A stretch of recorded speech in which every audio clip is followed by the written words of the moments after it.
দেখেন, এই হচ্ছে বাংলাদেশের বর্তমান অবস্থা। একটা ৮ মাসের শিশুকে সাপে দর্শন করছে। তো করার পর দেখা যাচ্ছে গ্রামগঞ্জে কিন্তু আমাদের যে উপজেলা স্বাস্থ্য কেন্দ্রগুলো আছে, সেখানে কিন্তু সাপে কামড়ার একটা আপনার হচ্ছে ভ্যাকসিন পাওয়া যায়, যাকে বলে অ্যান্টিভেনম।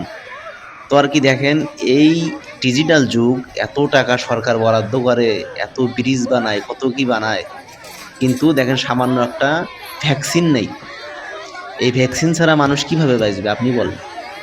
এই সাপে দংশন করলে কিন্তু এখন আগের মতো যুগ নাই যে ওঝা ঠিক করবে। আর ওঝার কাছে নিয়ে যাওয়াও ঠিক নয়। তো এই ডিজিটাল যুগে এসে এইরকম আহাজানি দেখুন, দেখুন এই মেয়েটির মার মানে কান্নাকাটিটি দেখুন। আসলে এটা খুবই দুঃখজনক ব্যাপার। আপনারাই বলেন এটা কি ঠিক? এটাই হচ্ছে আমাদের দেশের অবস্থা।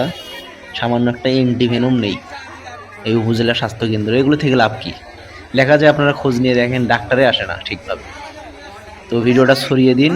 আর আপনারা সবাই সচেতন থাকবেন, সাবধান থাকবেন। আসসালামু আলাইকুম।